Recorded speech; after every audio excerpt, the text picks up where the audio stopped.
Hey, so this is the OnePlus 10 Pro, and this is the newly released OnePlus 10T. Let's talk about the difference between the two phones and see what OnePlus changed on the 10T.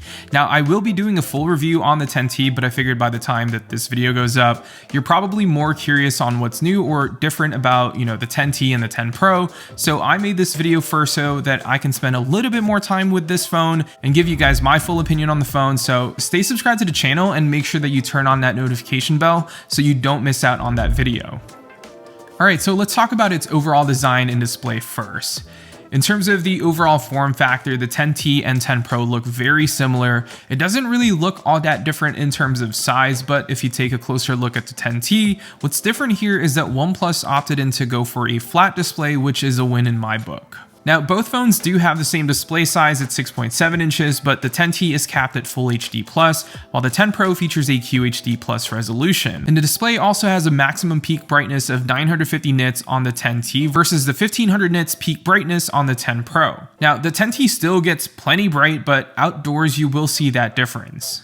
Now, the colors and the overall quality of the display, in my opinion, looks to be about the same. I've only really been using the 10T for about a week at the time of making this video, but yeah, looking at the phone side by side, I can't really tell a difference between the two. Even if I chose QHD+ on the 10 Pro, the display on both phones look really good. So at this point, it's really up to you which you prefer, curved or flat displays. Now, something you may have noticed when watching this video is the lack of that notification slider that we all know and love from OnePlus. And I think this is what made OnePlus so unique. It's one of the only Android manufacturer that features a hardware toggle to put your phone on silent. And yeah, they got rid of it on the 10T. Now, don't panic, I did ask OnePlus about this and they told me that this doesn't mean that, the notification slider is going to go away for future OnePlus devices, but they had to remove it on the 10T to make room for the battery, faster charging support, and the new 360-degree antennas. I don't know how much of that is the truth, but yeah, I'll tell you right now, it feels weird to use this phone and not feel that slider on the side. Alright, now in terms of its general specs, just to give you guys a quick refresher, the OnePlus 10 Pro is equipped with the Snapdragon 8 Gen 1 processor, 8 gigs of RAM, and 128 gigs of storage. Although you can pick this up with 12 gigs of RAM and 256 gigs of storage, but yeah, besides that, it has a triple camera setup on the back, a 48 megapixel wide camera, a 50 megapixel ultra wide, and an 8 megapixel 3.3x telephoto lens. Now, this does have Hasselblad's second generation color science on it, but only on the main 48 megapixel sensor. Now, the 10 Pro also packs a pretty massive 5,000 milliamp hour battery that can fast charge up to 65 watts and 50 watts wirelessly. Now, the OnePlus 10T, on the other hand, is equipped with Qualcomm Snapdragon 8 Plus Gen 1 processor, so performance is about 10% faster, but 30% more efficient than the 10 Pro. My review unit came with 16 gigs of RAM and 256 gigs of storage, but there is a version that comes with 8 gigs of RAM and 128 gigs of storage. Now, the 10T, in my opinion, doesn't really prioritize its cameras, but it does have three 50 megapixel main shooter, an 8 megapixel ultra wide, and a 2 megapixel macro lens. But it does have a pretty impressive battery or charging spec.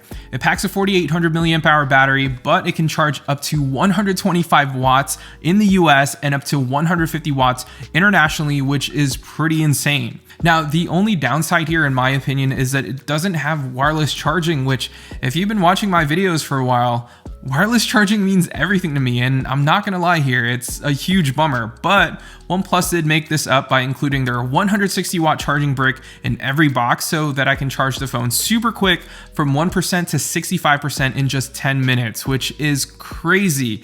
And this is something I'll definitely keep testing for sure, and something I'll talk about in the full review. Now, in terms of its colors, it's available in this Moonstone Black, and you can also pick this up in this cool Jade Green color. But let's be honest, if you don't want the black or green color, you can use channel sponsor dbrand and slap a skin on it and call it a day.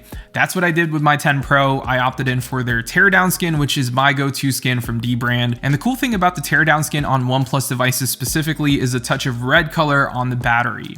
Inside the phone, the battery isn't actually red, but with this skin, you can get the phone to look transparent, but with that signature red OnePlus color on the battery. It looks clean in my opinion, and one that will for sure get people talking. Now, if you want to pick up your own teardown skins for your OnePlus devices or any other tech devices, go to dbrand.com/heymarkel or click the first link down below.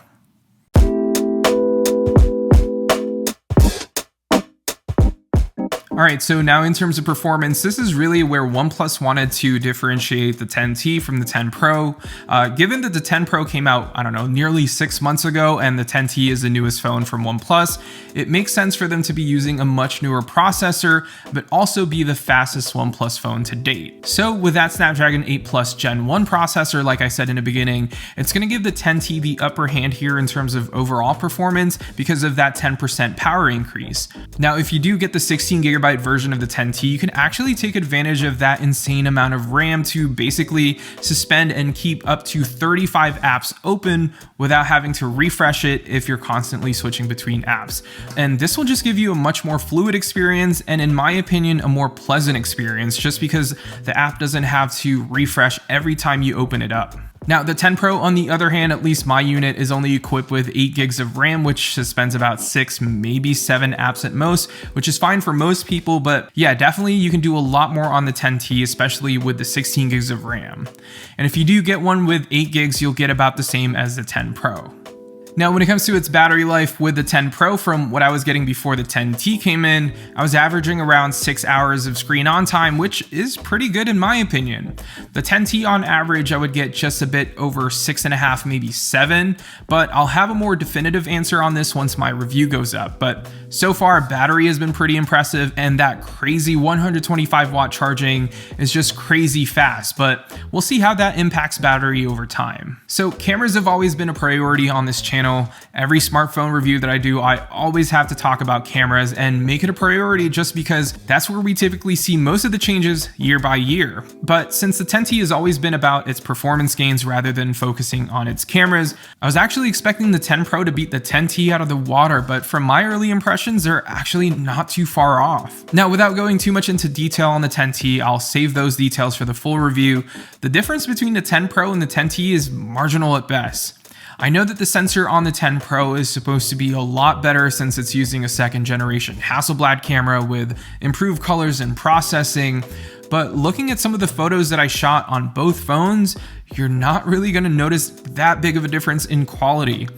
Colors, yeah, maybe you'll get more poppy or vibrant colors, or more accurate colors on the 10 Pro, and maybe white balance might be a little bit more on point, but besides that, it's a tiny difference if I'm being honest, and I actually prefer the speed improvements on the 10T because there's less shutter lag here. So overall, the 10T isn't that far off when comparing it next to the 10 Pro, but then again, I'll have a more in-depth look into the camera in my full review to give my final assessment on the cameras, but so far, it's holding up really well against the 10 Pro. All right, now I want to end this video by talking about its price because there's been a crazy change of pricing and one that will actually impact which one you're thinking of buying. So the OnePlus 10T will start at $649 for the 8GB and 128 gigs of storage, which is a crazy good deal for a phone this fast, but the 16GB and 256 gigs model is just $50 less than the 10 Pro at $749. And yes, I did save $50 less than the 10 Pro because OnePlus just dropped the price on the 10 Pro to $799 instead of $899. But here's the thing, the 10 Pro at $799 is gonna give you better display tech with LTPO and a much brighter screen, a much higher spec camera that's more capable in my opinion with a proper ultra wide and telephoto lens, the alert slider, which in my opinion is what makes OnePlus, and you're getting wireless charging up to 50 watts. On the other hand, if you want pure speed and you're a power user and camera quality is a second priority to you, get the 10T. It's basically a gaming phone without it looking like it. Anyways, that's been it for this video. Make sure to subscribe to the channel so you don't miss out on my OnePlus 10T review and the other smartphone reviews that I have in a pipeline. And yeah, I'll see you all in the next one.